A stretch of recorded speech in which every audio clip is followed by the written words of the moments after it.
girl Tower Crush, back with another review, and this time it is for Sistas on BET. If you haven't already, please hit my subscribe button down at the bottom.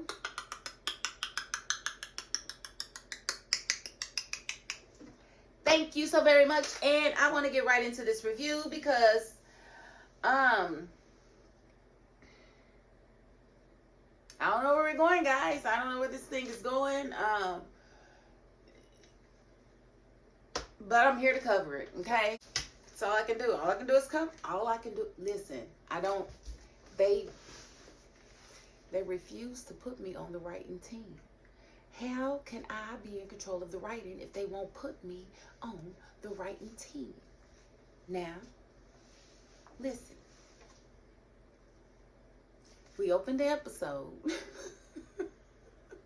Y'all want me to be in control. I can't write for them if they won't let me. At this point, I would do it for free. I do it for free. Listen, just put me in the game, coach. I'll do it for free for a couple of episodes so y'all can see.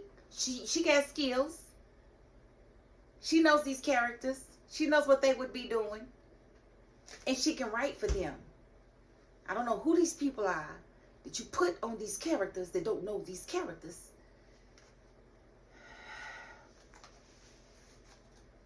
Okay, so the episode opens up with everybody in the waiting room, you know, trying to see what's going on with Sabrina.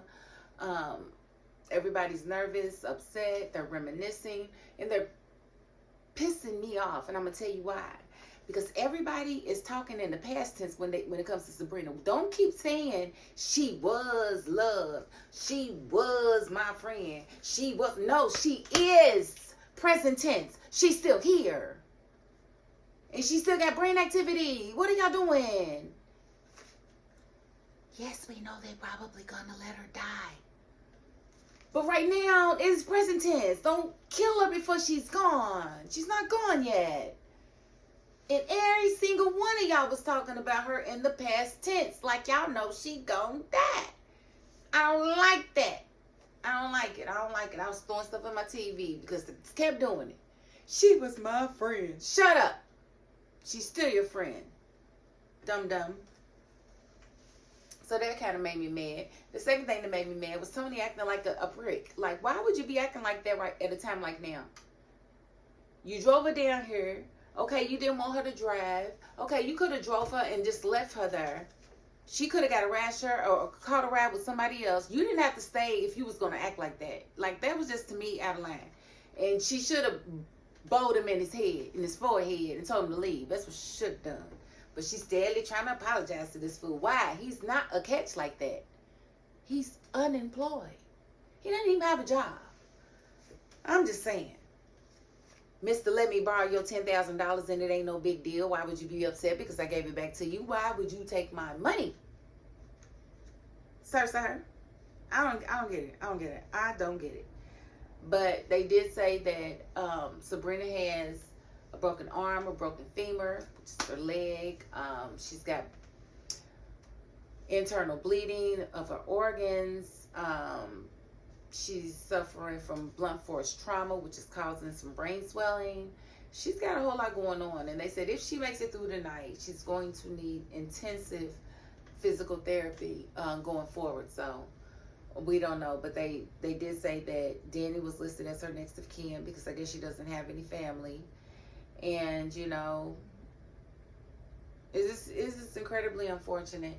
And then Rich Rich is there, so we've got to deal with him and his feelings and emotions because he doesn't even know that she was planning on getting back with him, even though he was trying very hard for her to do so. But him spending the night that night, you know, she was really excited about, you know, where they could go if they gave it another chance. And she just didn't live to be able to spark on that chance. So that's unfortunate, but, you know, Rich understands what it is, and he's there, he's upset, he's distraught or whatever, but after they give the news that she's in a coma, it's nothing that can happen, or it's nothing that they can do right now, and that everybody can go home, they would call them if something happens. You know, he prepares to leave as well. And then we see Andy, she's talking to the doctor, the good doctor, and he's trying to figure out why she won't listen to him. And she's like, because you lied to me. You covered for Dr. Cruz. And he was like, it's not like that. Yes, it is. Yes, it is, and I don't want to talk to you. And so she basically didn't give him an opportunity to explain himself. And I'm like, where was this energy when it came to big head ass Gary? Milk dud head ass Gary. Like, why was you always so cool with giving him another opportunity, but with other guys, you don't want to hear it. You just don't want to hear it. No, that's BS, girl. You just looking for somebody to be upset with. And we see Fatima and Zach, and she's just basically like, no more barbecues. That was a disaster. We're not doing any more barbecues. We can forget it. Don't think about it. Don't even ask. And I get on that because, did have a car blow up. Did, Sabrina did die, on her way to the bank, then on her way to the barbecue. And it was not good. It was not a good look, So I understand what she means by that. And then Tony takes Danny home. Danny steady begging. He steady rejecting her. And I steady want to jump in the screen and just smack Danny. Girl, quit asking him to come in. Quit asking him to be your friend. Quit asking him to take you back. He is not like that. He is giving doofus.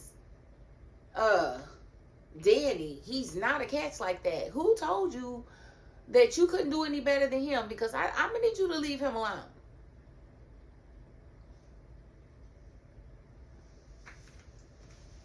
It's giving goofy. Like, don't nobody like Tony. You don't need to beg him nothing. He's going to get tired of being by himself because don't nobody want him but his ex-wife. That's the only person that want him and you. Girl, you need to let that go. That's what I would love to happen. But we did see Rich. He went back to ICU and looked through the door and saw Sabrina. And, so he's upset. He's like, dang, baby. What happened? She had a car accident. You think she can... Listen. Like I said, they won't let me in the writing room. They won't let me in the writing room. If they let me in the writing room, I'm going to let y'all know. So y'all can get excited because the writing's going to rev up. If I can get in the writing room. If I can get in the writing room. If I can get in the writing room. If I can get in the writing room.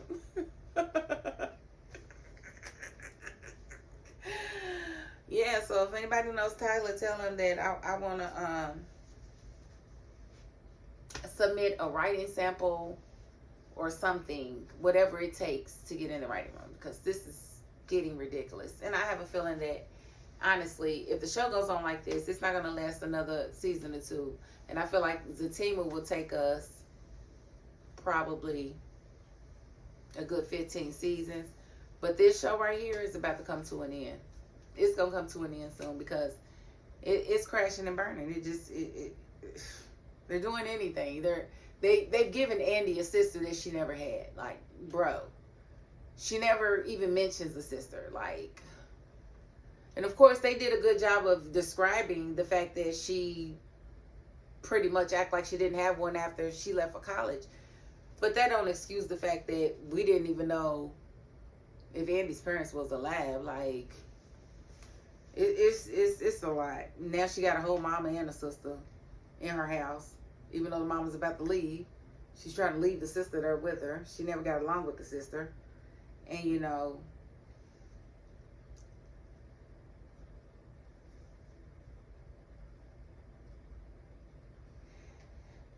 she comes home from the hospital. Andy comes home from the hospital and she's distraught. She's upset. She talks to her mother about it, and her mother wants to know what's going on, and she tells her that Sabrina is not doing well. She's in a coma. Blah blah blah blah blah. Her mother's like, you need to go to church and pray about it and pray for your friend. She said, no, I need to get to the bottom of this bottle of wine. And so she gets up to go and drink her bottle of wine, and she cannot find it in the refrigerator where she left it, and she can't figure out where this bottle of wine is. Whole time Cheyenne done drunk her stuff like it was Aquafina. That was a $500 bottle of wine, baby. Why would you drink that? And why would you think it's okay to just drink somebody's wine without asking them? Like, seriously, like, the way me and my sister would have been moving furniture in my house, Girl, you done went through my clothes. You done went. Who told you you had a right to anything that I have? You are not the attorney, baby. I am. I bring this money in. I do these things. I had a crazy, deranged boyfriend who bought me clothes and bought me this apartment. Not you. I can't believe you would sit there and make plans for my place, my home, without even discussing it with me. Both of you.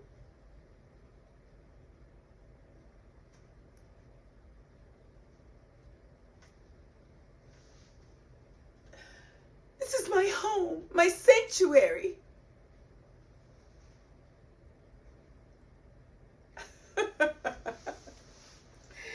So yeah, me and my mama would have had a little situation, because when I realized that Cheyenne drank my wine, yeah, we definitely would have been moving some furniture in there. There's no excuse for that. You can't replace it. Why would you drink it? Why would you think it's okay to do that? Cheyenne and other people like her. Why do y'all do that? I'm glad I ain't got nobody like that in my life.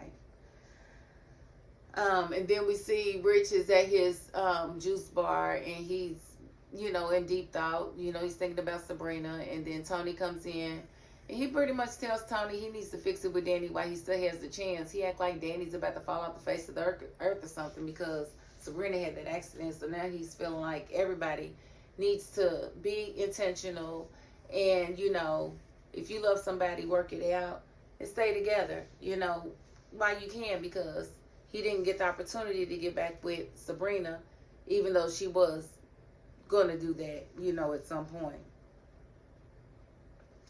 We did see Andy tell Karen about the accident with Sabrina. She was crying, looking at pictures, and, trying to convince Karen that she didn't need to come back to Atlanta, which I think is crazy, because she should definitely come back for the funeral if there is a funeral. That's just my opinion. Being in Seattle is not being off the face of the earth. You are still on planet Earth, and you are actually still within the continental United States. There is no excuse why you would not come to your friend's funeral. There's really no excuse why you wouldn't just turn around, because you probably just landed your plane. Just turn around and come back to Atlanta. That's what you should do. Even if it means leaving Faith with Aaron, which she can't really do, because I don't think he has family out there, but maybe she does. Either way, Karen needs to be a friend, a sister, and she's not going to be that, and that's very unfortunate. And then you can see that Andy's mom really coddles her sister Cheyenne. Like, it seems like she can't do any wrong. If Andy was actually leaving that late to go out to party, her mother would have been giving her the 15th degree. But since it was Cheyenne, she's just going out for a little while. She'll be back. No, you're supposed to drill her like you drill your other daughter. That, to me, is trifling and tacky. If anybody does their child like that, shame on you, shame on you, shame on you. You should not do that. But we see that Cheyenne is definitely a free spirit. She goes into the bar. She sees somebody that she finds attractive, and she walks up to him and, basically asks him to buy her a drink. And then she asked him, was he a drug dealer? And he said, no, I'm not a drug dealer. Why you say that? And she was like, oh, that's too bad. He's like, why is that too bad? And she said, because I could use the pick-me-up. He said, I got some candy in the car. This is how people die, Cheyenne. Why would you even take candy from him and you don't even know where he got it from or what's in it? You don't know. I'm talking to Cheyenne and other people like her. Why do y'all do that? Don't you know you could end up in the back of somebody's car dying from a fentanyl overdose, and you wouldn't even know that it was fentanyl in the pill because you thought it was just a regular pill? Or you thought it was just some regular drugs, cocaine, whatever the case might be? Why would you know? That's just, I don't get it. I don't understand it. I don't understand. But that's where Cheyenne is, and she's took some drugs, and now she's in this party, and she's become bisexual. She's kissing on women. Women is laying on top of her, hunching on her, and this dude that she just met is just sitting back watching. So I don't even know who he is. Is he a police officer? How did he just have drugs in his car? I have questions. I have questions. I have questions. But, you know, honestly, that was pretty much the episode. Not too much more happened outside of that.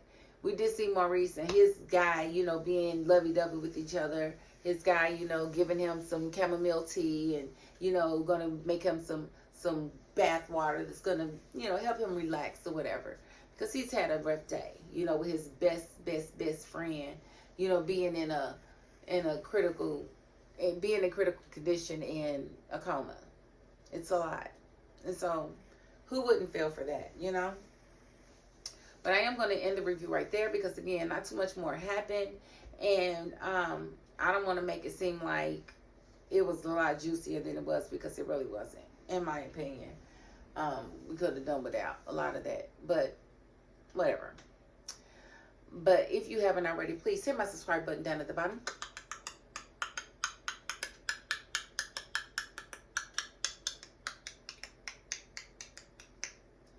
Thank you so very much. And if you are not the subscribing type, you know what?